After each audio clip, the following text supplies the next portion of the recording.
Haleluya. Amin. Haleluya. Amin. Shalom, silakan duduk Bapak Ibu. Terima kasih buat pemusik, pemuji luar biasa. Keren banget. Selamat pagi. Apa kabar? Luar biasa. Bapak Ibu siap belajar? Baik, kita ada di minggu terakhir dari bulan Mei. Masih dalam tema bulanannya namanya Connected atau kita masih tersambung. Dan topik pada pagi hari ini judulnya adalah jangan salah isi bahan bakar. Oke. Ada yang pernah salah isi bahan bakar? Enggak pernah? Sebelum saya masuk ke topik kita atau ke materi kita hari ini, saya mulai dulu dengan ini. Weh, Bapak Ibu. Kalau ngelihat ini kayaknya beberapa di antara Bapak Ibu nggak tahan lihatnya ya. Banyak di antara kita kalau saya tanya, suka nggak sama jus orange? Jus jeruk gini. Mungkin kalau saya tanya begitu, banyak dari Bapak Ibu yang angkat tangan. Kelihatan soalnya dari sini, beberapa udah mulai, oke. Udah kebayang Bapak Ibu enak banget gitu ya. Ini Bapak Ibu banyak yang di antara kita yang suka, betul nggak? Suka minum ini. Kalau saya tanya sekarang, berapa banyak di antara Bapak Ibu yang suka minum bensin? Ada? Wah Pak, saya hobi banget minum bensin. Ada? Semua di antara kita sukanya minum ini, benar nggak? Tapi kalau Bapak Ibu suka sama orange juice, nggak suka sama yang namanya bensin, kenapa Bapak Ibu nggak pernah isi mobil pakai orange juice?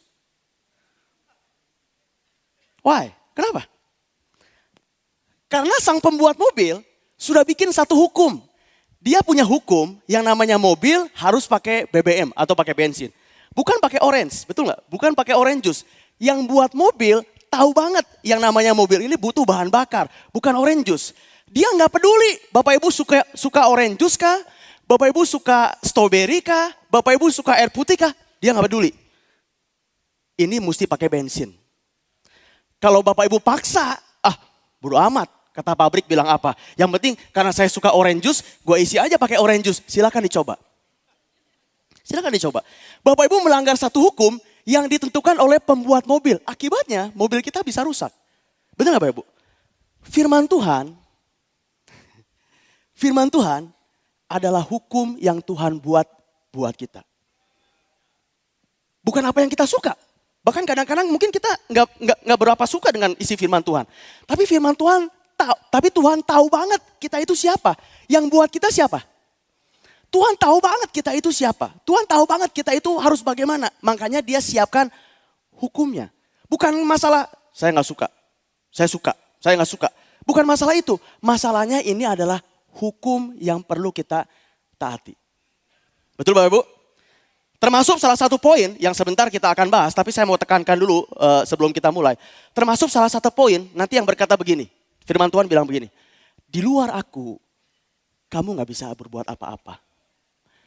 Bapak Ibu mau percaya mau gak percaya, Bapak Ibu mau suka gak suka, hukum dari Tuhan bilang begini. Di luar aku, engkau tidak bisa berbuat apa-apa. Kita mesti percaya itu Bapak Ibu. Sama seperti ini, saya gak percaya pabrik bilang harus pakai bensin. Saya gak percaya, saya mau coba pakai orange juice. Silakan dicoba. Sekali lagi, ini bukan masalah apa yang kita suka, tapi apa yang Tuhan tahu yang paling benar buat kita itu apa. Oke, mari kita mulai sekarang. Bapak Ibu, kalau di minggu pertama, Pastor Arif tadi sudah bilang bahwa kita harus senantiasa terkonek. Oke, kita senantiasa tercolok. Jadi kalau pakai rice cooker, supaya rice cookernya bisa berfungsi dengan baik, harus kecolok listrik. Handphone, supaya handphonenya bisa telepon, bisa WA, segala macam, harus tercolok dengan listrik. Kalau nggak tercolok, otomatis nggak bisa dicas, nggak bisa berguna buat orang banyak. Oke, itu yang Pastor Arif sudah katakan di minggu yang pertama dan beberapa hamba-hamba Tuhan juga di minggu yang lalu sudah katakan itu. Tapi saya mau lihat dari sudut pandang yang berbeda, sudut pandang yang lain. Poin saya adalah ini, itu betul, itu 100% betul, nggak keliru. Tapi saya mau lihat dari satu sisi yang berbeda. Pernah nggak Bapak Ibu rasakan atau Bapak Ibu alami, meskipun handphone kita sudah tercolok, tapi dia tetap nggak ngecas? Pernah nggak alamin? Udah nyolok nih, TV kita udah nyolok, tapi tetap mati TV-nya. Udah nyolok, saya sering berapa kali sama keluarga. Udah nyolok dicas handphonenya, tapi nggak ngecas. Bapak Ibu, kenapa? Kalaupun udah kecolok, nggak pernah ngecas. Itu poin yang mau saya highlight pagi hari ini. Meskipun kita sudah kecolok, atau bahasa saya, meskipun kita sudah datang ke gereja, rutin bertahun-tahun, tapi kok yang nggak pernah berbuah?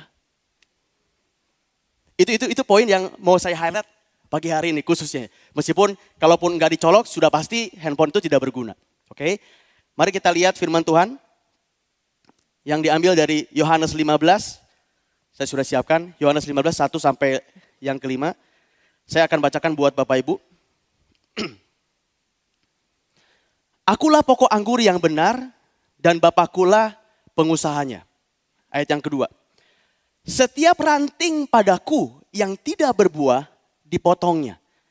Berarti bisa jadi ada ranting yang udah nempel ke pohon tapi nggak berbuah. Itu kan berarti artinya begitu ya. Nah itu poin yang saya nanti mau highlight.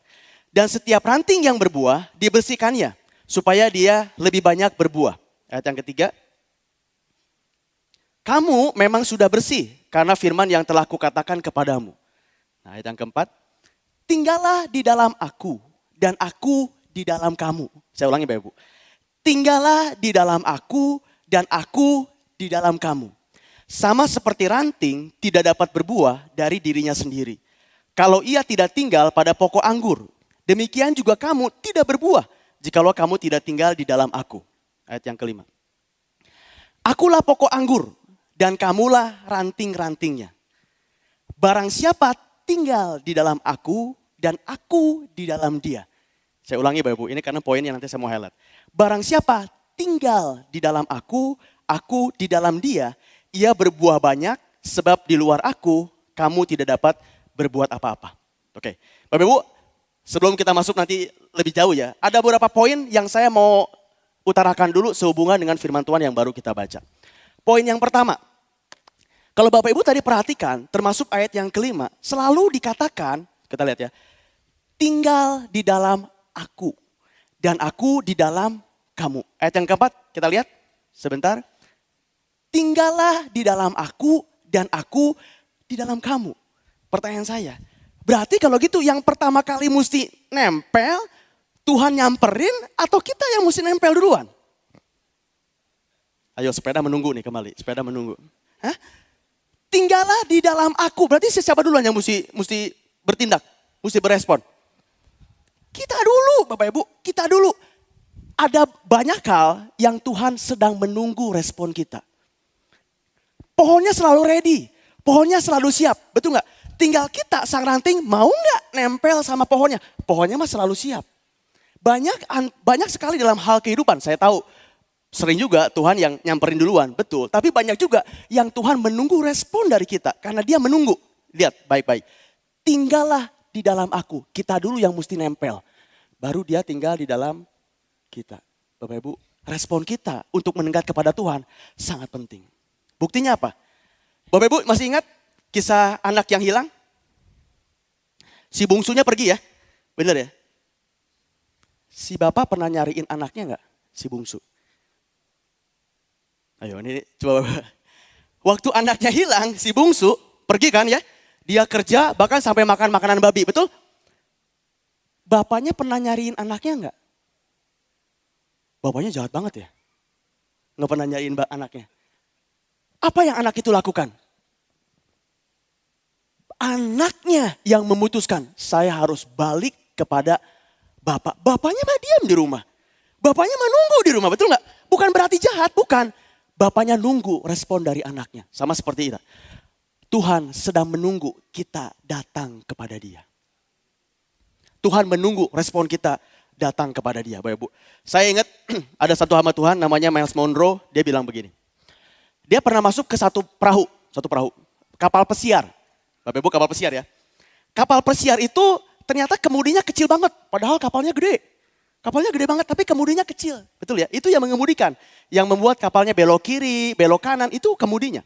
Dia bilang begini, itu sama seperti Tuhan. Tuhan itu adalah seperti yang memakodai hidup kita. Seperti kemudi itu, kecil ada dalam hati kita, Tuhan ada dalam hati kita. Tapi dia yang mengemudikan hidup kita. Sama seperti kemudi yang ada di pesiar itu. Miles Monroe bilang begini, menarik. Kalau kapalnya nggak pernah pergi dari pelabuhannya, tidak akan yang namanya kemudi itu nggak akan ada gunanya. Karena kalau berlabuh di pelabuhan, dia nongkrong aja diem. Bapak Ibu mau gini-gini juga nggak ada gunanya, bener nggak? si kapal itu bergerak dulu. Begitu dia jalan, baru kemudi itu ada gunanya. Ke kiri, ke kanan, ke kiri, ke kanan. Betul nggak? Bapak Ibu, itu gambaran iman. Kita boleh punya iman, kita boleh berharap pada Tuhan, tapi kita mesti melakukan action dulu. Kita nggak bisa pasif menunggu. Kita mesti melakukan action dulu. Tuhan, saya tahu keberhasilan saya ada di depan. Saya tahu saya akan meraih itu. Begitu diem. Kok nggak ada apa-apa? Diem. Itu sama seperti kapal nongkrong di pelabuhan. Nggak bisa Tuhan gerakin. Tapi begitu kita bilang begini, saya tahu saya mau ke sana. Saya tahu saya akan berhasil sampai di sana. Apa yang mesti kita lakukan? Jalan. Baru Tuhan akan membimbing. Bukan ke sini, ke sini.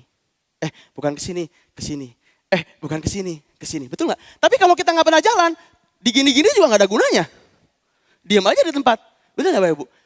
Tuhan seringkali juga melihat atau menunggu dulu respon dari hidup kita.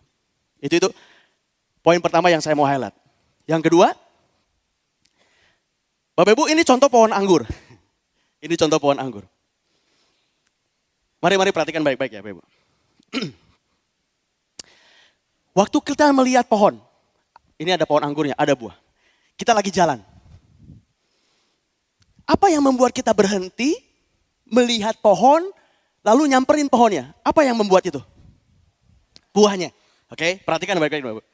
Jadi waktu kita jalan, waktu ngelihat pohon, buah yang membuat seseorang datang kepada pohon itu. Buahnya ciamik banget nih, seger banget dia datang. Oke, bukan akar, bukan ranting, bukan daun yang membuat orang datang kepada pohon. Yang membuat orang datang adalah buahnya. So far oke ya? Dia ambil buahnya. Lalu dia makan. Bapak Ibu, waktu orang makan buahnya, dia nggak tahu, bahkan dia nggak peduli apa yang mesti dialami si pohon supaya menghasilkan buah itu. Dia nggak tahu loh, bahwa dalam rangka si pohon ini menghasilkan buah, mungkin pohon itu perlu susah payah dulu menimbulkan rantingnya. Pohon itu harus susah payah dulu mengeluarkan sari-sari air dari akar menuju rantingnya. Betul nggak? Mesti susah payah dulu. Mungkin pohon itu juga merasa kesakitan. Dia mesti munculin daun, mesti ranting, segala mesti kesakitan pohon itu. Tapi yang makan buah nggak peduli. Dan dia nggak mau tahu juga. Dia cuma merasakan enaknya buah. Oke, sekarang saya kasih ilustrasi. Buah tadi adalah kita manusia. Oke, orang datang kepada kita karena melihat buah kita. Orang itu nggak tahu, dia nggak peduli juga bahwa supaya kita bisa menghasilkan buah yang namanya kasih, kebaikan, kelemah lembutan, sukacita. Dalam rangka kita menghasilkan buah itu, kita itu harus dibentuk sama Tuhan. Kita itu harus memikul salib. Kita itu harus merenung di bawah kaki Tuhan. Merenung firman Tuhan untuk sekian lama. Itu proses yang mesti kita alami supaya buahnya bisa dinikmati sama orang lain. Bapak Ibu, orang nggak peduli proses-proses itu. Dia nggak mau tahu apa yang kita alami. Yang dia pedulikan adalah buahnya. Dia makan. Oke? Padahal untuk itu banyak proses yang mesti dilakukan. Benar nggak? Tapi ini poinnya, perhatikan. Saya balik lagi kepada orang yang ada pohonnya. Waktu dia makan buahnya. Enak banget buahnya, manis banget. Biasanya orang bilang apa? Buahnya seger, buahnya enak, betul nggak? Nggak tahu apa yang terjadi di dalamnya, nggak tahu nih. Buahnya enak, buahnya seger. Lalu dia bilang begini, pohonnya bagus. Saya ulangi ya Ibu. Waktu dia makan buahnya, dia bilang begini, buahnya enak. Buahnya seger, buahnya nikmat. Hei, datang yuk, ini buahnya enak banget. Begitu dia selesai makan, yang dipuji bukan buahnya. Dia bilang begini, pohonnya bagus. Saya ulangi, pohonnya bagus. Bahkan Pastor Dede minggu lalu dia bilang, pengusahanya juga bagus. Bapak Ibu, waktu buahnya kita makan, yang dipuji bukan buahnya, pohonnya. Padahal waktu dia datang, dia nggak peduli sama pohonnya. Dia peduli cuma sama buahnya. Dia bahkan nggak peduli apa yang terjadi sama pohon itu dalam rangka menghasilkan buah. Tapi begitu buahnya udah dirasakan, yang dipuji bukan buahnya. Yang dipuji pohonnya. Bahkan yang punya kebun, pengusahanya. Bapak Ibu, kalau kita bisa menghasilkan buah buat orang lain. Itu yang membuat orang datang kepada kita, bahkan datang kepada gereja. Yang dipuji setelah itu bukan kita, Tuhan. Bapak Ibu, ini menurut saya poin yang sangat penting dalam rangka kita menghasilkan buah, betul ya? Balik lagi ke sini. Nah, Bapak Ibu, bahkan ada satu quote, saya lupa hamba Tuhan, saya pernah dengar satu khotbah, saya lupa dari siapa, tapi dia bilang begini, bagus banget quote-nya, dia bilang begini, Gospel is preached by our life, if needed by word. Saya ulangi Bapak Ibu, saya suka banget sama ini. Gospel is preached by our life. Jadi firman Tuhan atau kekristenan itu dikhotbahkan melalui kehidupan kita. Kalau dibutuhin, baru lewat kata-kata. Bapak Ibu nangkep maksud saya? Jadi sebetulnya yang berbicara lebih banyak dulu bukan kata-kata. Yang banyak lebih berbicara dulu pada orang lain adalah bagaimana perilaku kita, bagaimana gaya hidup kita. Dari situ orang bisa datang kepada Tuhan daripada kita cuma ngomong, ayo kamu bertobat, ayo kamu datang ke gereja. Tapi hidup kita nggak mencerminkan firman Tuhan. Makanya dia bilang, gospel is preached by our life, if needed by word. Baik Bapak Ibu, mari kita lanjut. Nah, sekarang pertanyaannya begini. Apa yang membuat ada ranting kok tidak bisa berbuah? Apa yang menyebabkan ranting tidak bisa menghasilkan buah? Menurut saya ada dua penyebabnya kenapa ranting itu tidak bisa menghasilkan buah. Yang pertama, rantingnya berada di luar pokok anggur atau rantingnya berada di luar pohonnya. Itu akibatnya rantingnya mati dan tidak berbuah, oke? Ini yang saya bilang, ini sudah dibahas minggu-minggu yang lalu. Kalau dalam ilustrasi tadi adalah handphonenya nggak dicolokin. Rice cookernya nggak dicolokin, otomatis nggak bisa berfungsi. Oke, ini salah satu penyebabnya, tapi saya nggak akan fokus banyak di sini. Saya akan fokus ke penyebab yang kedua. Kenapa ranting tidak menghasilkan buah? Bahkan penyebab yang kedua ini luar biasa Bapak Ibu. Rantingnya itu bukannya putus dari pohon. Rantingnya ini bukannya nggak nempel sama pohon, enggak. Ranting ini masih nempel sama pohon, tapi tidak menghasilkan buah. Jadi istilah saya, rantingnya hidup sih hidup, tapi ya tidak berbuah gitu. Ke gereja sih ke gereja, tapi yang gak berbuah. Udah bertobat sih udah bertobat, tapi ya kok gak berbuah. Sama kan, rantingnya nempel ke pohon, tapi gak berbuah. Ke gereja sih ke gereja, tapi kenapa kok gak berbuah ya? Kok kenapa orang-orang sekitarnya tidak bisa merasakan dampak dari buahnya? Bapak Ibu, pertanyaan ini yang saya mau gali lebih lanjut. Bapak Ibu penasaran gak? Kenapa ranting udah nempel di pohon tapi kok tidak menghasilkan buah? Mari kita masuk dulu secara ilmiah. Saya suka Bapak Ibu menjelaskan dulu secara ilmiah. Secara ilmiah. Kenapa pohon rantingnya nempel di pohon tapi nggak menghasilkan buah? Ini secara ilmiah dulu, Bapak Ibu, secara ilmiah. Bapak Ibu secara singkat ya, saya nggak bisa detail tapi secara singkat. Ranting supaya dia bisa menghasilkan buah, dia mesti punya dua hal. Pohon itu mesti punya dua hal. Yang pertama tekanan akar, jadi segala air, vitamin, nutrisi dari akar harus bisa dialiri ke ranting tersebut. Oke, jadi mesti ada akar yang mengambil air, nutrisi, lalu dialirkan melalui pembuluh kayu yang namanya xilem. Xilem bukan bahasanya, orang biologi.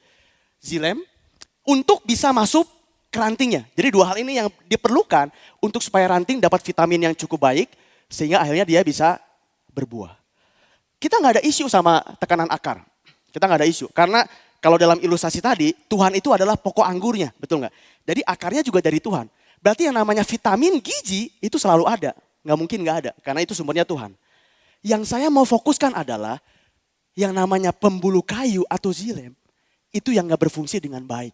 Sehingga rantingnya meskipun nempel ke pohon tidak mendapatkan nutrisi yang baik. Bapak Ibu percaya ya bahwa ada satu bagian dari pohon yang namanya pembuluh kayu yang namanya xilem. Percaya ya? Kalau nggak percaya kita diskusi biologi dulu nih. Jadi khotbahnya jadi biologi nih. Percaya aja supaya cepat nih kita masuk ke firman Tuhan. Kalau enggak kita diskusi biologi dulu nih. Karena saya udah dapetin nih biologinya. Rumit lah. Tapi ada nih bagian yang namanya xilem. Itu adalah pembuluh dari kayu yang mengaliri aliran supaya nutrisinya bisa berbuah. Oke ya? Nah, Bapak Ibu, itu adalah gambaran secara ilmiah. Yang namanya pohon tidak berbuah seperti itu. Tapi mari kita lihat sekarang secara firman Tuhan, secara rohani. Oke? Jadi ranting, meskipun nempel ke pohon, ini secara biologi dulu ilmiah, tidak bisa berbuah, meskipun akarnya sudah baik, nutrisinya sudah baik, tapi pembuluhnya itu menyempit, xilem itu menyempit. Sehingga nutrisinya itu enggak sepenuhnya bisa full masuk ke rantingnya. Gara-gara itu rantingnya enggak bisa berbuah dengan baik. Sampai sini masih ngikutin? Oke, nah sekarang mari kita lihat secara rohani. Sebetulnya apa sih secara rohani yang membuat kita, pembuluhnya itu menyempit sehingga kita tidak bisa berbuah. Padahal kita udah bertahun-tahun ke gereja. Padahal kita udah bertahun-tahun terima Tuhan. Tapi apa ya? Kok kita nggak bisa berbuah ya kepada orang banyak? Ini secara rohaninya. Berarti ada sesuatu yang menyempit. Kalau colokan tadi mungkin kabelnya rusak. Udah dicolokin nggak ngecas, kabelnya yang rusak. Mari kita lihat firman Tuhan. Matius 13 ayat yang kedua-dua. Matius 13 ayat yang kedua-dua. Ini perumpamaan Tuhan Yesus tentang benih-benih yang ditabur ya. Ada di tanah yang subur, di tanah yang berbatu-batu. Saya langsung aja masuk ke poin yang ini. Nanti Bapak Ibu di rumah kalau tertarik bisa membacanya lebih lanjut. Saya langsung masuk ke poinnya. Matius 13 ayat yang kedua-dua. Yang ditaburkan di tengah semak duri, ialah orang yang mendengar firman itu. Jadi orangnya mendengar firman itu, sering datang ke gereja, sering baca firman. Lalu kekhawatiran dunia ini dan tipu daya kekayaan menghimpit firman itu sehingga ia tidak berbuah. Jadi secara rohani Bapak Ibu, kalau tadi secara biologi, pembuluh kayunya itu menyempit. Sehingga nutrisi apa segala nggak bisa datang untuk masukkan buah. Secara rohani, meskipun kita sering dengar firman Tuhan, datang ke gereja orang Kristen. Tapi yang namanya kekhawatiran dunia dan tipu daya kekayaan menghimpit firman itu. Sehingga kita belum bisa menghasilkan buah. Ini secara rohani Bapak Ibu. Kenapa kita belum bisa berbuah? Firman Tuhan katakan seperti itu. Mari kita bahas satu demi satu yang namanya kekhawatiran dunia dan tipu daya kekayaan. Itulah yang menghimpit sehingga kita tidak bisa berbuah kepada Tuhan. Kekhawatiran dunia. Yang benar Pak Andi, masa sih kekhawatiran dunia bisa membuat kita tidak berbuah? Saya kasih contoh. Ini kisah saya pribadi Bapak Ibu. Ya saya mau jujur aja kepada Bapak Ibu. Saya pun khotbahkan ini bukan berarti saya sudah sempurna. Saya juga masih belajar ya. Bapak Ibu ini kejadiannya Jumat lalu tanggal 19. Saya ingat karena itu tanggalnya punya arti nanti saya akan jelaskan. Waktu itu saya mesti ngajar di satu perusahaan. Kebetulan ngajarnya itu mesti di Hotel Mandarin di Sudirman, Tamrin. Hotel Mandarin Oriental. Oke. Which is itu 3 in 1. Bukan 3 in 1, ganjil genap. Ganjil genap. Dan kebetulan waktu itu tanggalnya 19, ganjil. Mobil saya genap. Jadi agak cukup sulit sebetulnya. Dan kebetulan hari itu saya mesti pulang ngajar langsung ke Surabaya. Jadi saya mesti dari Tamrin cepet-cepet ke Soekarno-Hatta untuk terbang ke Surabaya. Bapak Ibu, saya diskusi sama istri itu hari kedua. Jadi saya udah 2 hari, hari Kamis, hari Jumat. 19 itu hari Jumat. Ya sudah, hari Kamis malam saya diskusi sama istri, besok gimana ya Maya? Soalnya kalau pakai ada ganjil genap, takutnya susah nanti. Kan takutnya nanti tangkap polisi segala macam. Lalu karena buru-buru ngejar pesawat, nanti kan kalau saya bawa mobil sendiri, mesti nginep mobilnya. Betul nggak? Mesti nginep di bandara, cukup lama prosedurnya, takutnya telat. Pesawatnya telat. Kami diskusi, ya sudah diputuskan, ya udah Pak, besok pakai Grab aja, pakai Grab car. Supaya kamu juga nggak capek istirahat, supaya waktunya nanti lebih banyak. Ya sudah, kami sepakat pakai Grab car. Singkat cerita besoknya, tanggal 19. Jam 4 lewat 15 atau setengah 5 lah. Karena saya selalu targetnya jam 5 sudah jalan dari rumah.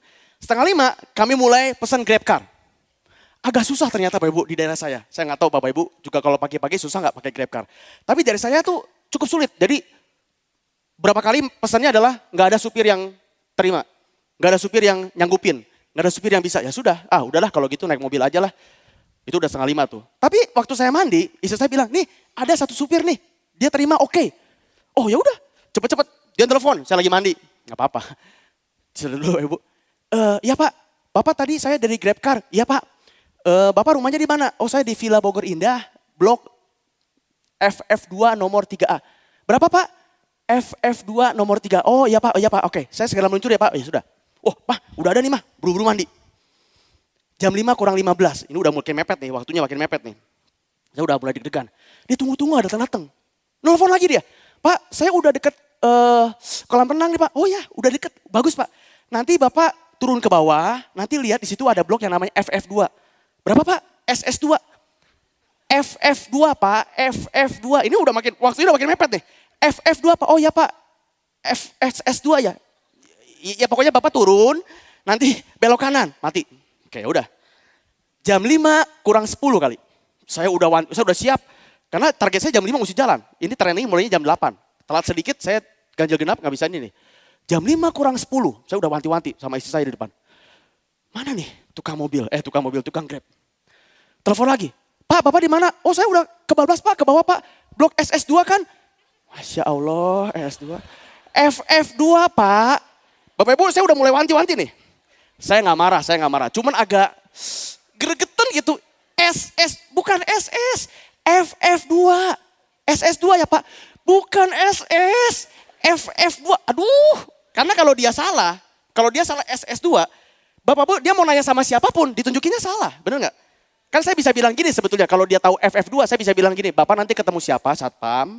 Atau ketemu orang. Silakan tanya FF2. Tapi selama dia nangkepnya SS2. Dia mau nanya sama siapapun. Nyasar.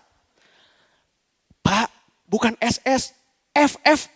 Saya mulai ini nih. Bapak tahu abjad nggak? A, B, C, D, F. Nah, F. S ya Pak? S. Saya ada tanyain istri saya. 10 kali ada Bapak Ibu. Saya nggak marah. Ingat, ini kekhawatiran. Buah roh, buah roh yang namanya damai sejahtera, kasih mulai menipis. Tapi saya nggak marah Bapak Ibu. Ini nih, clear dulu ya. Kesel saya. Sampai saya nggak sadar, saya kan diam di depan rumah kan, ini tetangga kan. Istri saya bilang, suara kamu keras banget. Sampai anak saya bangun di dalam. Karena saking, mungkin orang Sunda. Oh, A, B, C, D. Panta, Pak. P, panta. Mungkin orang Sunda ya. Dia nggak bisa F, panta. Oh iya Pak, SS2, Aduh. Ini udah jam 5 kurang 5.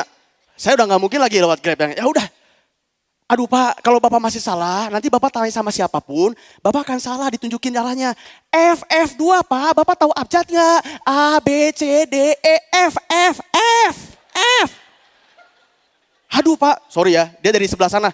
Masya Allah, dia begitu. Mungkin dia ngerasa saya udah mulai keras suaranya. Saya nggak marah loh, saya nggak marah. Saya lagi khawatir, takutnya telat. Sampai akhirnya singkat cerita, Pak, Bapak itu sebenarnya mau kemana sih? Baru tanya lagi mau kemana? Ya ke Mandarin, kan udah ada di situ Pak. Kalau gitu nggak jadi aja Pak, takut kali dia. Bapak Ibu, ya sudah kalau nggak jadi ya udah. Dia, aduh maaf ya Pak ya, saya minta maaf. Saya saking buru-burunya sampai nggak sempat bales. Ya udah nggak apa-apa Pak. Ya udah dia minta maaf, saya matiin langsung. Saya nggak marah ya. Bapak Ibu saya mau nunjukin.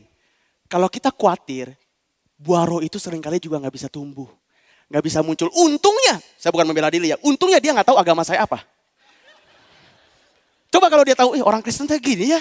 Untung dia nggak tahu, jadi ya aman juga sebetulnya. Cuman poin saya mau bilang begini. Aduh, kapok deh kira pagi-pagi. Ya sudah, akhirnya saya bawa mobil sendiri. Ya akhirnya dengan segala kendala yang ada, ganjil genap, ke Soekarno-Hatta, akhirnya keburu juga sih, keburu juga puji Tuhannya. Nyampe dan tidak terlambat. Ya udah mobilnya saya titipin di penitipan mobil. Saya cuma mau bilang sebetulnya kekhawatiran seringkali juga membuat buah roh kita nggak bisa muncul. Sok berapa banyak di antara Bapak Ibu kalau udah buru-buru ke undangan atau ke kebaktian gereja, perginya telat dari rumah, buru-buru, coba gimana? Mobilnya lama amat sih, aduh cepet nih begini, betul nggak? Ayo sama kita semua, ayo sama. Bapak Ibu jangan ngomong, si Pak Andi nggak rohani, ayo sama. Kalau kita buru-buru betul nggak? Senewan sendiri, itu kekhawatiran tuh. Makanya boro-boro ada, ya sudah sok silakan duluan. Ada mobil buru-buru, oh sudah silakan boro-boro enak aja, gue juga buru-buru gitu. Ya kan? Nggak ada kasih juga berarti. Ayo, ini cuma contoh aja Bapak Ibu. Tapi saya mau bilang begini Bapak Ibu. Ini ada sesuatu yang bagus. Saya nggak tahu mungkin saya pernah bagikan juga ke beberapa dari Bapak Ibu, tapi saya bagikan ulang. Ini ada satu buku, judulnya The End of Stress. Karangan Don Joseph Goi. Aduh saya mesti cepat. Dia bilang begini Bapak Ibu. 85% dari apa yang kita khawatirkan tidak pernah terjadi.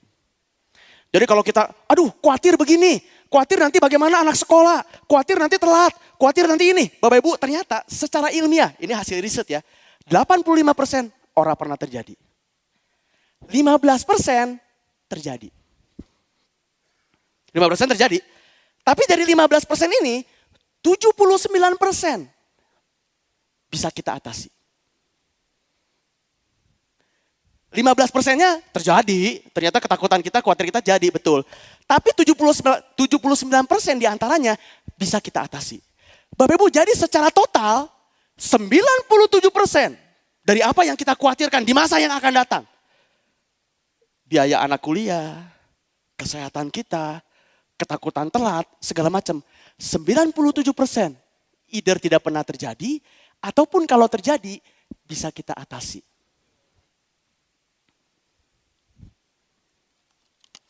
Ibu saya gambarin ya.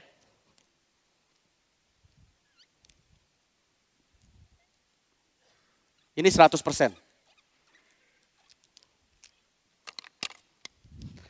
Sampai 97%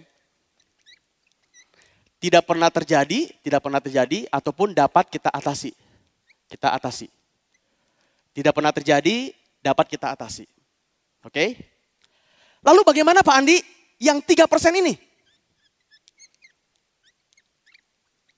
Yang 3% ini Bapak Ibu terjadi dan tidak dapat kita atasi.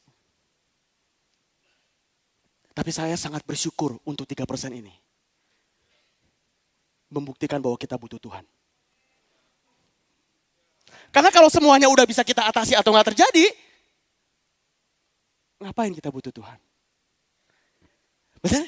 Saya bersyukur buat 3% ini. Tentu Tuhan ada di mana-mana. Tentu Tuhan dari awal pun dia menolong. Dari awal sampai akhir Tuhan ada. Tuhan ada. Di sini pun Tuhan membantu kita. Tapi khususnya buat yang 3% ini, lebih-lebih Tuhan itu menolong kita lebih lanjut. Bapak Ibu, makanya kalau ada firman Tuhan bilang begini, jangan kamu khawatir. Jangan kamu khawatir. Jangan kamu khawatir. Ini bukti secara ilmiah. 97% tidak terjadi, kalaupun terjadi bisa kita atasi. Dan 3%-nya bagaimana? Tuhan akan tolong kita. Jadi betul banget firman Tuhan yang bilang gini, why worried? Kenapa mesti khawatir? Tuhan ada di mana-mana. Dan dia akan menolong kita. Lanjut. Waktu saya nggak banyak. Itu sedikit saja tentang kekhawatiran dunia. Lalu yang namanya tipu daya kekayaan. Wah ini Bapak Ibu, saya nggak usah kasih contoh yang lebih spesifik. Kita semua sudah tahu ya. Gara-gara harta kita bisa berantem. Gara-gara harta bahkan keluarga bisa berantem. Kita juga pengen dapat uang sebanyak mungkin. Dengan menghalalkan segala cara, korupsi, segala macam. Itu jelas-jelas akan menghilangkan yang namanya damai sejahtera. Betul nggak? Kalau kita menghalalkan segala cara untuk dapat duit, kita nggak tenang untuk menikmati uang itu. Udah pasti dia tidak akan, buah rohnya tidak akan bisa keluar kalau kita yang namanya tipu daya kekayaan. Bapak Ibu ini ada hal yang menarik, sedikit aja Bapak Ibu ya, tentang yang namanya kekayaan. Tentu saya nggak bisa bicara panjang lebar tentang ngomong yang namanya butuh dan cinta uang. Itu nanti sesi khotbah sendiri. Tapi ini cepat aja tentang yang namanya tipu daya kekayaan. Bapak Ibu tahukah? 15% ajaran Alkitab itu berhubungan sama duit. Cien. Lebih banyak dari ajaran surga dan neraka digabung. Jadi Tuhan tahu banget bahwa sebetulnya yang menjadi momok buat manusia itu masalah cien. Makanya cien itu apa? Ya duit ya, tahu nih kan. Tahu aja kalau masalah duit. 15% itu masalahnya duit. Lebih banyak daripada surga dan neraka. Ini informasi aja. Tapi poin saya ini Bapak Ibu. Lukas 7 ayat yang kedua-dua. Don't miss it. Bapak Ibu fokus baik-baik. Perhatikan baik-baik. Ini tentang hubungannya namanya tipu daya kekayaan. Don't miss it Bapak Ibu. Lukas 7, 22. Saya bacakan. Ini adalah kisah tentang Yohanes Pembaptis yang menyuruh muridnya datang kepada Yesus untuk nanya, engkaukah Mesias yang kami tunggu-tunggu itu? Atau kami harus menunggu yang lain? Gitu ya, jadi ceritanya begitu. Lalu Yesus menjawab kepada mereka, murid-murid Yohanes Pembaptis yang diutus oleh Yohanes Pembaptis. Perhatikan baik-baik. Pergilah, katakanlah kepada Yohanes apa yang kamu lihat dan kamu dengar. Orang buta melihat. Orang lumpuh berjalan. Orang kusta menjadi tahir. Orang tuli mendengar. Orang mati dibangkitkan. Jadi Bapak Ibu itu semua obatnya ya. Buta melihat, lumpuh berjalan, kusta tahir. Tuli yang dibutuhkan mendengar, bangkit yang dibutuhkan, orang mati dibutuhkan bangkit. Kepada orang miskin, harusnya apa jawabannya? Saya ulangi Bapak Ibu, saya ulangi ini pelan-pelan ya. Buta obatnya melihat. Apalagi? Lumpuh obatnya jalan. Kusta obatnya tahir. Tuli obatnya mendengar. Mati obatnya dibangkitkan. Orang miskin harusnya obatnya apa? Orang miskin harusnya diberikan kekayaan. Diberikan uang, betul nggak? Firman Tuhan nggak ngomong gitu sayangnya. Firman Tuhan bilang begini.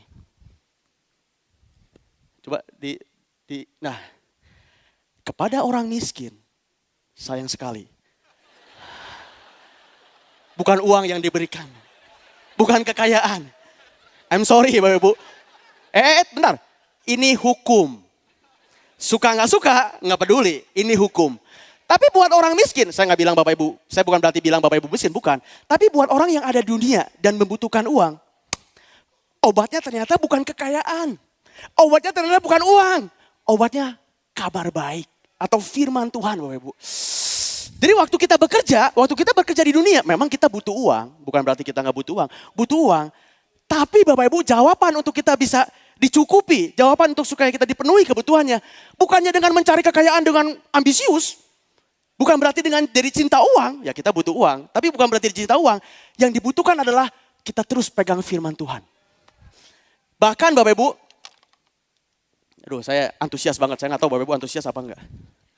Bahkan dalam yang namanya The Message Bible. Kabar baik itu dibilang begini. Warna putih. Kelihatan nggak Bapak Ibu?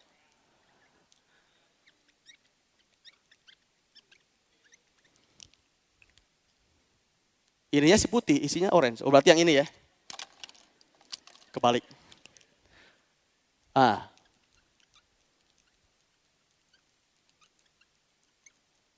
Jadi yang namanya kabar baik itu, kata The Message Bible adalah keselamatan yang daripada Tuhan. Pada saat kita datang di dunia ini, Bapak Ibu perhatikan baik-baik. Pada saat kita ada di dunia ini, memang kita butuh uang. Tapi harta yang sesungguhnya adalah keselamatan yang daripada Tuhan. Begitu kita diselamatkan oleh Tuhan, itu udah harta yang paling besar yang bisa kita punya di muka bumi ini. Apapun kondisi ekonomi kita saat ini, mungkin masih kurang, oke. Bukan berarti kita nggak berusaha, tetap berusaha. Tapi selama Bapak Ibu sudah terima Tuhan Yesus, itu harta yang nggak bisa dihilangkan, yang selalu membawa kita nanti kepada Tuhan. Jawaban dari orang miskin atau orang yang membutuhkan harta adalah kabar baik atau yang namanya firman Tuhan. Next, Bapak Ibu, kembali masih masalah uang, masalah mengelola uang. Kami lagi itu termasuk saya datang ke GPCC, belajar di Relevant Leadership. Ada satu poin Bapak Ibu yang saya ingin bagikan, karena menurut saya ini bagus banget mengajarkan jemaat bagaimana mengelola keuangan. Ini juga waktu saya dapatkan secara pribadi, ini hal yang baru juga, khususnya poin yang sebentar saya akan bagikan. Ini ada yang namanya, salah satu pembicaranya namanya Paul de Jong. Dia adalah senior pastor dari New Zealand. Oke, dia punya gereja di Selandia Baru. Dia bilang punya satu perumusan yang menurut saya bagus kita pelajari. Jemaat pun perlu diajari mengelola keuangan. Dia bilang begini, bukan hukum lah, metode yang namanya 10, 10, 10, 70. Ini dalam mengelola keuangan. 10, 10, 10, 70. Apa itu? 10 untuk perpuluhan, 10% untuk tabungan, 10% buat benih, persembahan. Itu yang selama ini saya enggak konsisten sebesar itu alokasinya, tapi memberikan benih. Lalu yang terakhir, 70% itu buat spending atau pengeluaran.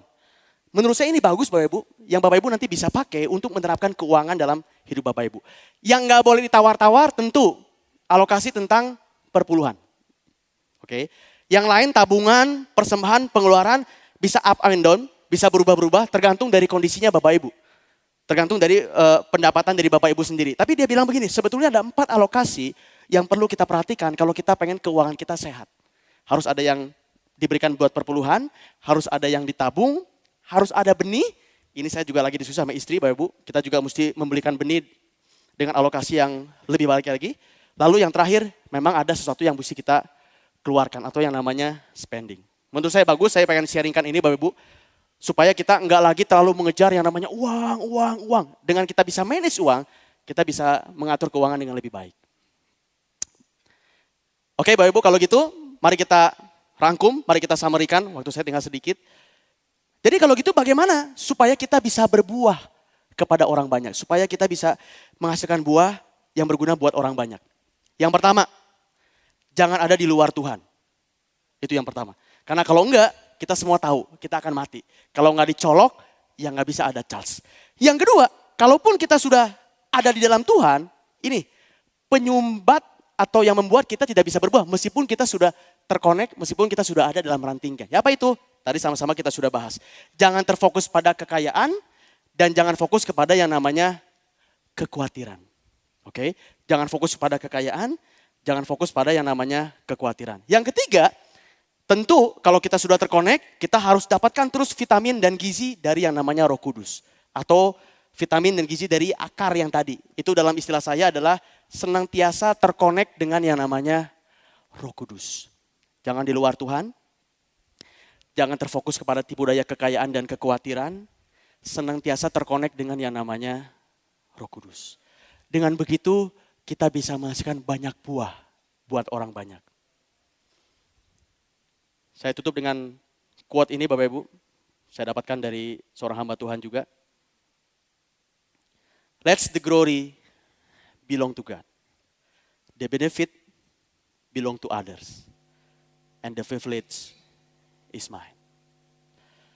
Pada saat kita berbuah, biarlah menjadi kehormatan, kebanggaan buat kita kalau kita bisa menjadi buah. Kebanggaan buat kita. Biar orang lain yang merasakan nikmatnya buah. Benefit for others. Orang lain yang merasakan enaknya buah. Dan biarlah ketika orang lain menikmati enaknya buah, yang dipuji bukan kita. Yang dipuji adalah Tuhan. Let the glory belongs to God. Karena pada akhirnya Bapak Ibu, apapun yang kita lakukan di muka bumi ini, semua untuk kemuliaannya. Semua untuk nama Tuhan. Semua untuk kerajaannya. Semoga memberkati. Mari kita tutup Bapak Ibu. Saya undang Bapak Ibu bisa bangkit berdiri. Saya undang pemain musik.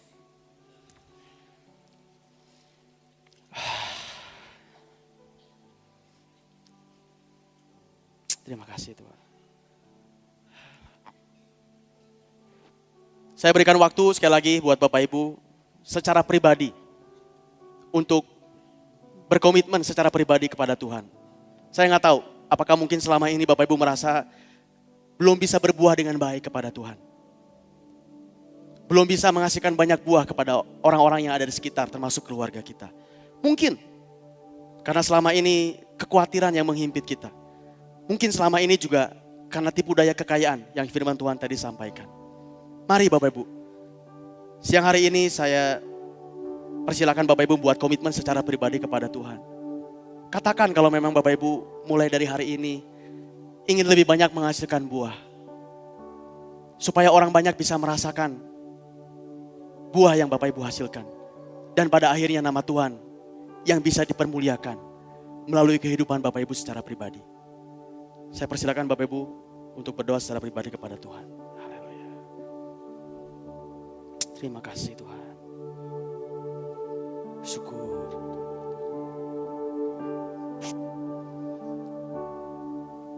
Haleluya.